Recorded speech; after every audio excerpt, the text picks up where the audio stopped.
Hello and welcome to this political science class. Students, आज हम जितने भी आपके प्रीवियस ईयर के क्वेश्चंस हैं वो सब रिवाइज करेंगे। मैंने इस वीडियो में काफ़ी जल्दी आपको रिवाइज करवाने की कोशिश की है और ताकि आपको कम टाइम के अंदर मैक्सिमम क्वेश्चंस हो जाएं। तो चलते हैं। First question, which article in the constitution give provision for the election system in our country. इसको आप इन शॉर्ट ऐसे भी कह सकते हैं कि कौन से आर्टिकल्स हैं जो कि इलेक्शन सिस्टम से रिलेटेड है। तो इसका आंसर है आर्टिकल 324 से लेके 329 तक के जितने भी आर्टिकल्स हैं वो सभी इलेक्टोरल सिस्टम से रिलेटेड है according to the Indian constitution. Next question, election in India for parliament and state legislature are conducted by. जो पार्लियामेंट और स्टेट लेजिस्लेचर के इलेक्शंस होते हैं, मींस जो पीएम और सीएम के लिए इलेक्शंस होते हैं, वो उनको कौन कंडक्ट करता है? Election commission. Next, members of election commissions are appointed by. Election commission के मेंबर्स को कौन अपॉइंट करता है? President. Which article of Indian constitution says that will be an election commission in India. कौन सा आर्टिकल इलेक्शन कमीशन के बारे में बताता है? Article 324। Process in which people participate directly without a representative is called direct democracy. Which election system has been adopted in India for Lok Sabha election? लोक सभा election के लिए हम कौन सा इलेक्शन सिस्टम अडॉप्ट करते हैं? FPTP, first past the post system. The number of seats reserved for SC caste in Lok Sabha election is। SC caste के लिए लोकसभा इलेक्शन के अंदर कितनी सीट्स रिजर्व्ड हैं? आंसर है 84। स्टूडेंट्स, पहले ये 79 थी, बाद में इनको इंक्रीज करके 84 कर दिया गया। मैक्सिमम बुक्स के अंदर अभी भी 79 लिखा हुआ है, तो वो सही नहीं है। 84 is the right answer. What was the total number of members in the drafting committee of constitution? जब कॉन्स्टिट्यूशन ड्राफ्ट हो रहा था उसमें जो ड्राफ्टिंग कमेटी थी उसके अंदर कितने मेंबर्स थे? 7 members. When the Constitution of India was adopted by Constituent Assembly, कब इंडियन कॉन्स्टिट्यूशन को अडॉप्ट किया गया? 26 नवंबर 1949 को। Next question, for how many years, months and dates did the constitution assembly work on the constitution of India? Constitution को बनाने के लिए, इन शॉर्ट हम ये कह सकते हैं, कॉन्स्टिट्यूशन को बनाने के लिए कितना टाइम लगा? आंसर है 2 ईयर 11 मंथ्स और 18 डेज। 2 साल 11 महीने और 18 दिन।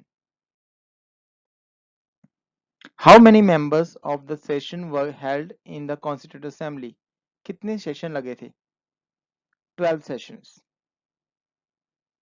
Who was the chairman of the drafting committee? Answer is B.R. Ambedkar. Which part constitute fundamental rights in the Indian Constitution? Part 3। जैसे कि आप सभी को पता है कि हमारा जो कॉन्स्टिट्यूशन में उसमें पार्ट्स हैं, शेड्यूल्स हैं और आर्टिकल्स हैं, और जो पार्ट 3 है वो फंडामेंटल राइट्स के बारे में बताता है। How many freedoms are granted by article 19? Article 19 के अंदर डिफरेंट फ्रीडम्स के बारे में बताया गया है। उसमें कितनी फ्रीडम्स दी हुई हैं?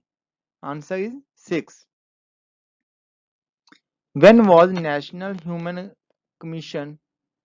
Right commission formed?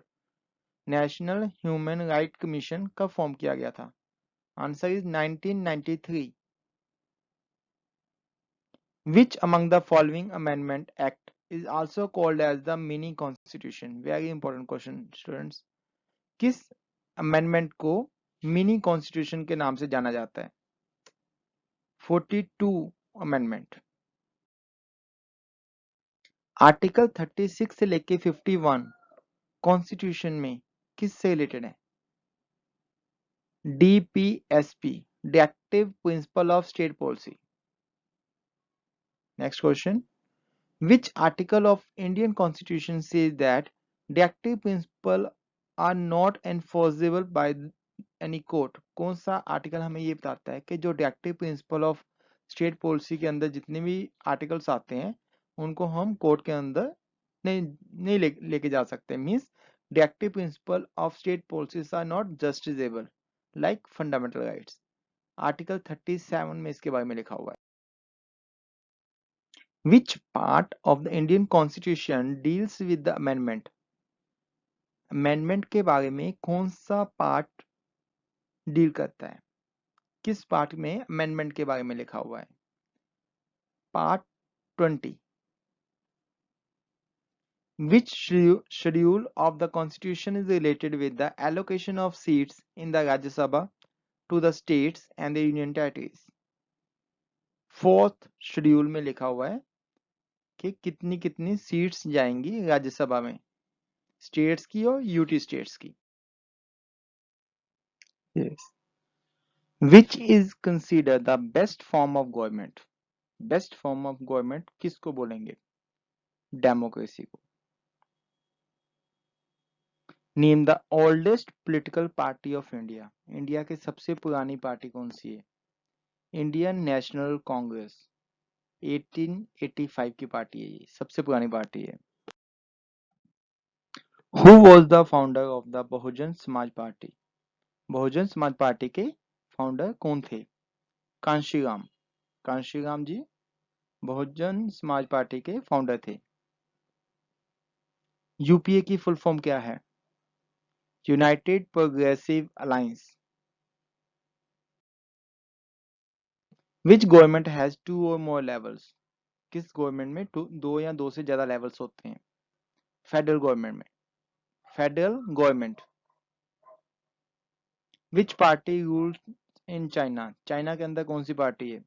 Communist party of China. Who is the head of the central government in India? Central government का हेड कौन है? Prime minister. जो भी प्राइम मिनिस्टर होगा उसको सेंट्रल गवर्नमेंट का हेड कहा जाएगा। The first Indian prime minister who resign from office, जिसने अपने ऑफिस से रिजाइन किया था, कौन से फर्स्ट प्राइम मिनिस्टर थे? Morarji Desai. The council of minister shall be collectively responsible to the House of the People. This is related to which article? किस article में ये लिखा हुआ है कि जितने भी मिनिस्टर्स होंगे वो सभी ही रिस्पॉन्सिबल होंगे जो कुछ भी होगा पार्लियामेंट के अंदर? आर्टिकल 75 पार्ट 3 के अंदर, 75 के थर्ड पार्ट के अंदर 75 3 के अंदर लिखा हुआ है इसके बारे में। Who works as a chairman of the Kendra Hindi Samiti? Prime minister. जो भी प्राइम मिनिस्टर होगा उसको चेयरमैन कहा जाएगा इस चीज का। Who headed cabinet mission of India? Lord Pethick Lawrence. India के अंदर जो कैबिनेट मिशन था उसको हेड इन्होंने किया था। Who adopted constitution of India? Constitution को किसने अडॉप्ट किया? Constituent assembly of India. जो कॉन्स्टिट्यूएंट असेंबली थी उन्होंने कॉन्स्टिट्यूशन को अडॉप्ट किया। Who was the constitutional adviser in constituent assembly? जो कॉन्स्टिट्यूएंट असेंबली थी उसके अंदर कॉन्स्टिट्यूशनल एडवाइजर कौन थे? B N Rau. When was constituent assembly formed? कब फॉर्म की गई थी? 1946 में।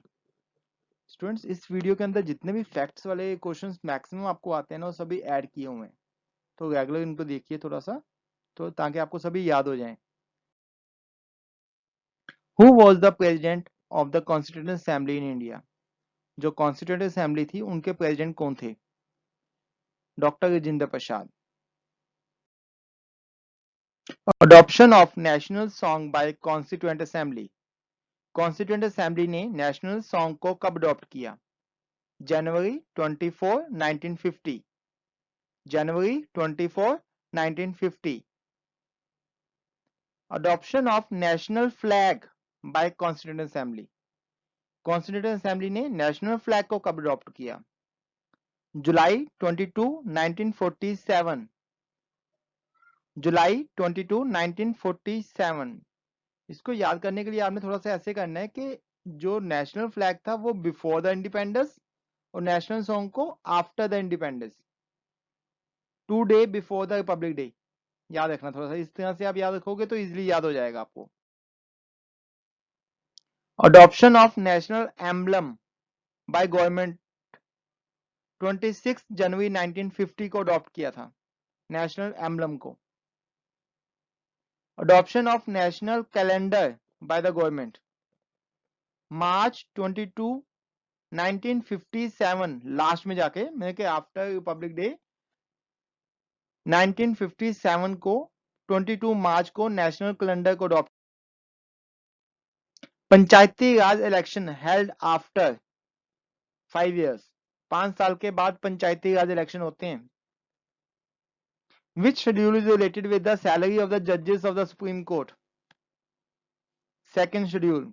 सेकंड शेड्यूल के अंदर जो जजेस की या हो जितने भी ऑफिशियल्स हैं उनकी सैलरी के बारे में डिटेल में बताया गया है, कितनी सैलरी है, किसके पास पावर इंक्रीज करने की, सब कुछ। Constituent assembly of India was set up under which plan?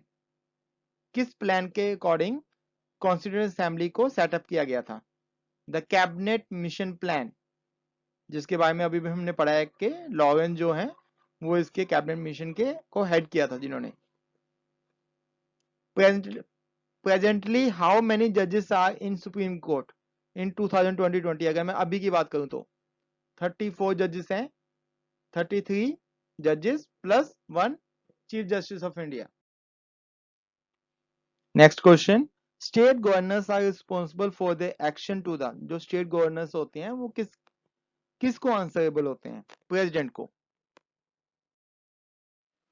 Yes, next question है full form of EVM. EVM की फुल फॉर्म क्या होती है?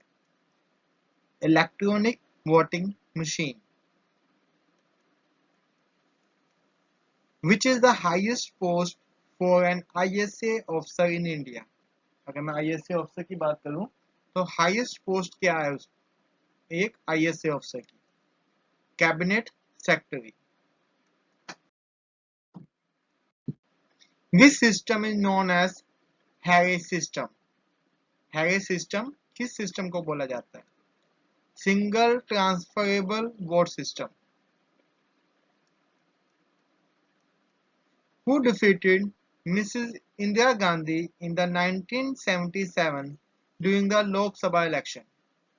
1977 में जो लोकसभा इलेक्शन हुए थे उसमें इंदिरा गांधी को किसने हराया? राज नारायण। नेक्स्ट क्वेश्चन है students, theory of natural rights किसके द्वारा दी गई है? लॉक्स के द्वारा। For how many times preamble of Indian Constitution amended? कितनी बार हमारे इंडियन कॉन्स्टिट्यूशन की जो प्रेम्बल है उसको अमेंडेड किया गया है, अमेंड किया गया है? वंस, एक बार किया गया है। Who was invented the theory of laissez-faire? Adam Smith. Who acted as Prime Minister of India for 12 days after the death of Jawaharlal Nehru? Jawaharlal Nehru जी की जब डेथ हुई थी उसके बाद 12 डेज के लिए किनको प्राइम मिनिस्टर बनाया गया था? Gulzari Lal Nanda. Very important question student. Advocate general is the state government officer. Government के अंदर जो भी एडवोकेट जनरल के तौर पे काम करता है वो स्टेट गवर्नमेंट ऑफिसर होता है। फिलिबस्टर मीन्स, फिलिबस्टर किसे कहा जाता है? This is also very important term. A long speech in a parliament to delay vote। जब भी किसी के द्वारा पार्लियामेंट के अंदर एक लॉन्ग स्पीच दी जाती है ताकि वोटिंग को लेट करवाया जा सके नेक्स्ट डे के लिए, तो उसको फिलीबस्टर कहते हैं। ये 2 क्वेश्चंस हैं। फर्स्ट क्वेश्चन है, who is related with the concept of positive equality. Positive equality आपने याद रखना है, ये किससे रिलेटेड है? लास्की ने दिया था इसके बारे में। अगर सेकंड क्वेश्चन की बात करें तो लॉर्ड एक्शन ने इसके बारे में बताया था। ये नेगेटिव इक्वालिटी के बारे में बात करते हैं। Positive equality Laski, negative equality Lord action. Who said that political equality can never be real unless it is accompanied by virtual economic equality? किसने कहा था कि जो पॉलिटिकल इक्वालिटी है वो कभी भी रियल नहीं हो सकती जब तक उसको इकोनॉमिक इक्वालिटी के साथ ना जोड़ा जाए। लास्की ने इसके बारे में बताया था। Next question, which constitution said that all men are created equal? यहाँ पे आई थिंक क्रिएटेड की स्पेलिंग रॉन्ग है। यूएस कॉन्स्टिट्यूशन, यूएस कॉन्स्टिट्यूशन में बताया गया है इसके बारे में। प्लेटो concept of justice was based on answer ethical and philosophical considerations. What is justice according to Plato? Plato के अकॉर्डिंग जस्टिस का क्या मीनिंग है? Right of every citizen to do what he qualified. सभी के पास इक्वल राइट है, इसका ये meaning है। स्टूडेंट्स ये आपके इस तरह से ही बन के आपको एमसीक्यू या एमसीक्यू के बीच में से ऐसे ही पॉइंट्स आएंगे। तो मैंने उस शॉर्ट आंसर्स में दिए हुए हैं ताकि आप इजीली इनको लर्न कर पाएं। और अगर बाई चांस ऐसा क्वेश्चन कभी लॉन्ग में आ जाता है फॉर क्लास +1 और किसी और +1 या +2 में, तो आपने उसमें इसी चीजों को एक्सप्लेन करके लिखना है।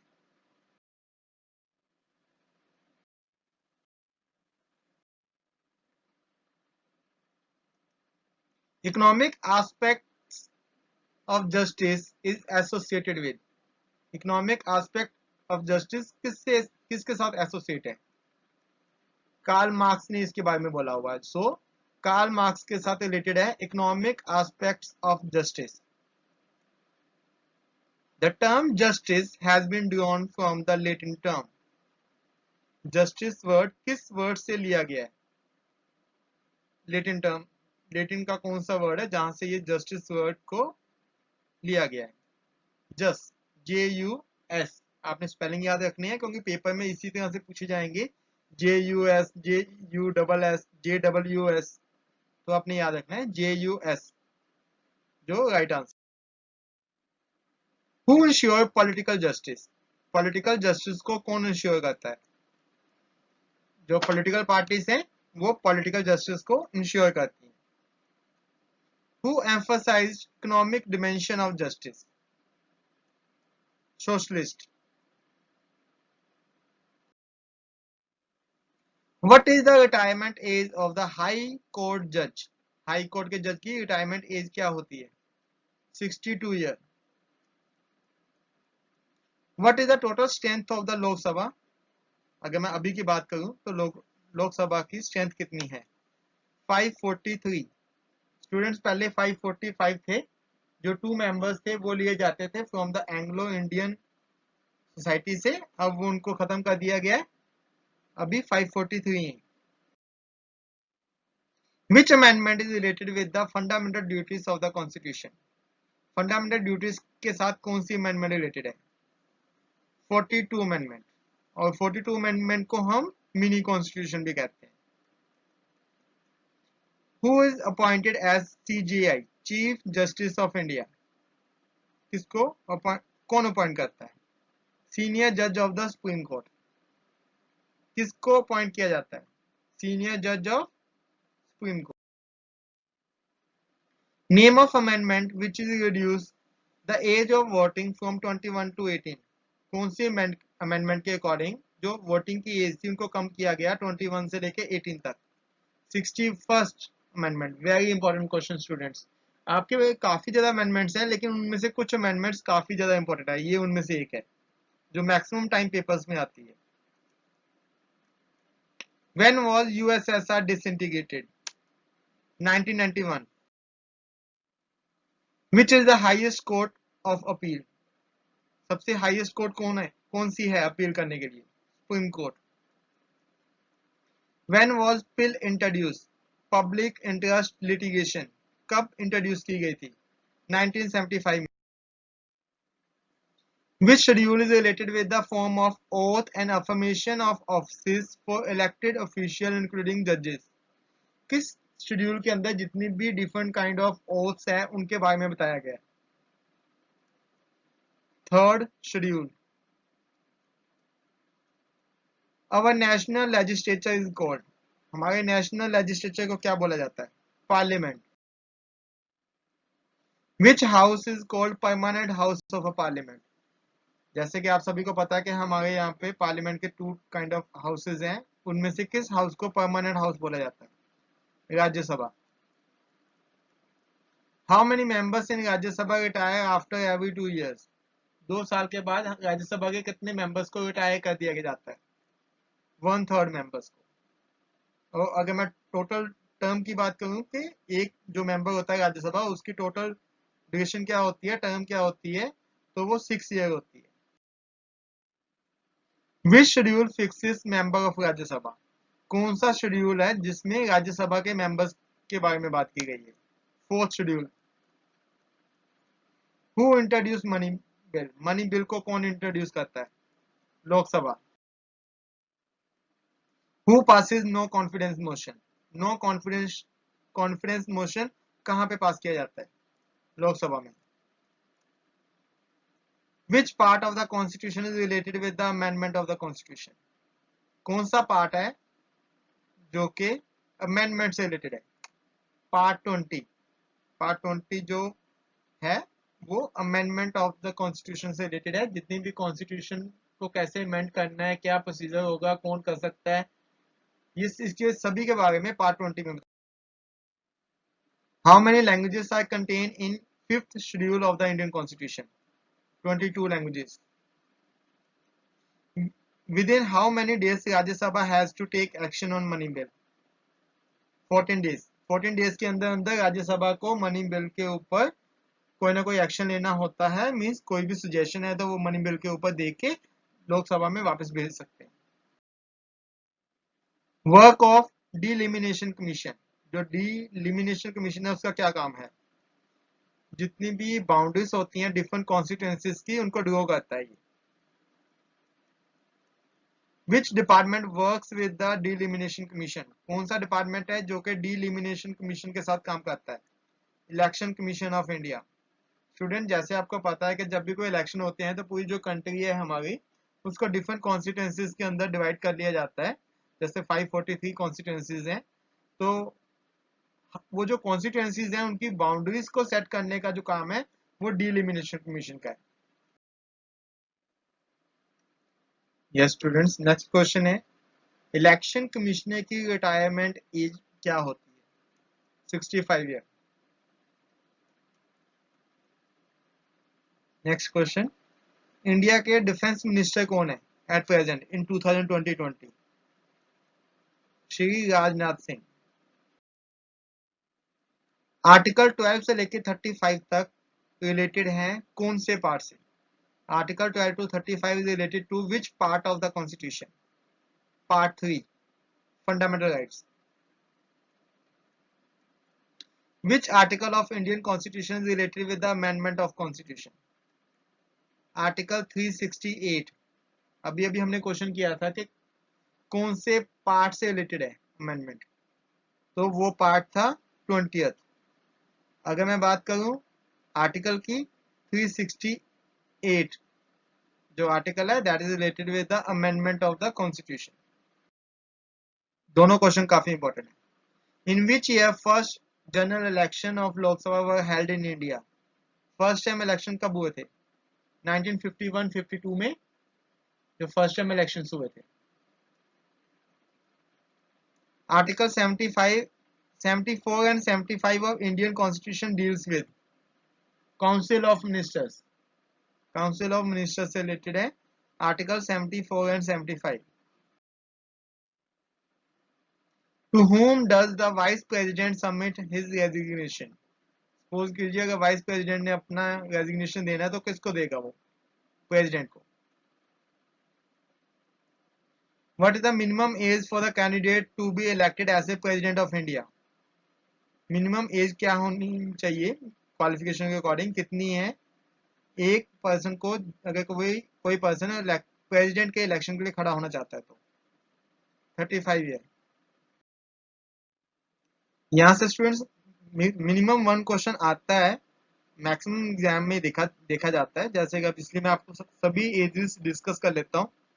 प्रेसिडेंट के लिए 35 ईयर चाहिए मिनिमम एज, वाइस प्रेसिडेंट के लिए भी 35, अगर कोई पर्सन एमएलए के इलेक्शन में खड़ना चाहता है तो 25, लोकसभा के इलेक्शन के लिए भी 25, राज्यसभा के मेंबर के लिए 30 इयर्स, और MLC member of legislative council के लिए भी 30 ईयर एज चाहिए अगर वो इलेक्शन में खड़ा होना चाहता है पर्सन तो. Next question, who decided the salary and allowances of the prime minister? वैसे हम कहते हैं कि इंडिया में प्राइम मिनिस्टर के पास सबसे ज्यादा पावर होती है, लेकिन उनके भी अगर बात करें तो सैलरी और अलाउंसेस को कौन डिसाइड करता है? पार्लियामेंट. हमारे यहाँ पे parliament as a supreme power.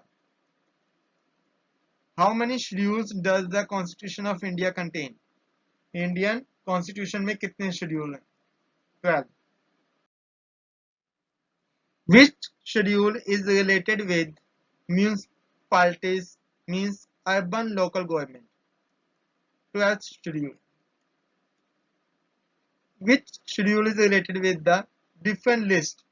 जैसे आपको पता है जितनी भी पास हैं that are divided into 3 different list, union list, state list, concurrent list. उसमें से ये जो लिस्ट वाला सिस्टम है ये किस शेड्यूल से रिलेटेड है? 7th शेड्यूल में इसके बारे में सब कुछ लिखा हुआ है. Which schedule is related with the provision as a administration of tribal areas? हमारे ये 5 स्टेट्स हैं, असम, मेघालय, त्रिपुरा, मिजोरम, 4 स्टेट्स हैं जिनके अंदर ट्राइबल एरिया के बारे में एडमिनिस्ट्रेशन का अलग प्रोविजन है. ये किस शेड्यूल में बताया गया? 6th शेड्यूल में इसके बारे में बताया गया.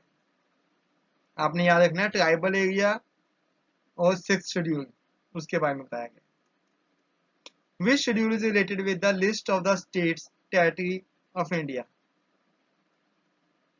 फर्स्ट शेड्यूल के अंदर जितनी भी हमारी टेरिटरी और स्टेट्स के बारे में डिटेल में बताया गया है. इसमें फर्स्ट शेड्यूल में related with territory.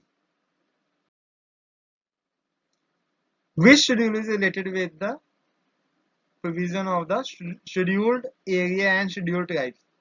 5th schedule के अंदर शेड्यूल एरिया और शेड्यूल ट्राइब के बारे में बताया गया है. Who appoint the Prime Minister of India? Prime minister को कौन अपॉइंट करता है? President.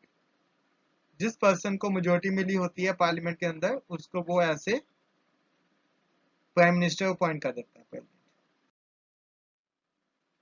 Who was the first Prime Minister of India? Very common question. Jawaharlal Nehru ji. Shri Jawaharlal Nehru ji. In which year were the Indian states recognized on the linguistic basis? आपको पता है कि हमारी जितनी भी स्टेट्स हैं, मैक्सिमम स्टेट हैं जो वो लैंग्वेज के बेस पे बनी है. कब ये सिस्टम स्टार्ट हुआ था? 1956 में. आर्टिकल 17 एंड आर्टिकल 18 ये किससे रिलेटेड है? हमें क्या प्रोवाइड करवाते हैं? ये social equality. Very important question. What is the minimum age for appointment as a governor? 35 years. How many times the President of India can seek re-election to his post? एक जो person है जो president already बन चुका है वो कितनी बार खड़ा हो सकता है प्रेसिडेंट की पोस्ट के लिए? एनी नंबर ऑफ टाइम, जितनी बार मर्जी खड़ा हो. Which part of constitution is related with the union and its territory? कौन सा पार्ट रिलेटेड है यूनियन एंड इट्स टेरिटरी के साथ? Part 1. Which part of the constitution related with the citizenship, citizenship के बारे में कौन से पार्ट में बोला गया है? पार्ट 2 के अंदर। विच part of the constitution related with the fundamental duties, part 4 A, part 4 ए के अंदर फंडामेंटल ड्यूटीज के बारे में बोला गया है। अगर मैं आर्टिकल की बात करूं तो 51 ए जो आर्टिकल है वो रिलेटेड है फंडामेंटल ड्यूटीज के साथ, और पार्ट भी सेम है, 4 A part. Which part of the constitution related with states, part 6। Which part of the constitution related with elections, part 15। Part 15 है जो वो इलेक्शन से रिलेटेड है। अगर मैं इलेक्शंस के आर्टिकल की बात करूं तो वो 324 से लेकर 329 तक के रिलेटेड है इलेक्शन से। Which among the following article define the money bill, कौन से आर्टिकल में मनी बिल को डिफाइन किया गया है? Article 110। This question is also very important. Which article is related to the equality before law, बहुत इंपॉर्टेंट क्वेश्चन है। Equality before law के लिए कौन सा आर्टिकल है? आर्टिकल 14।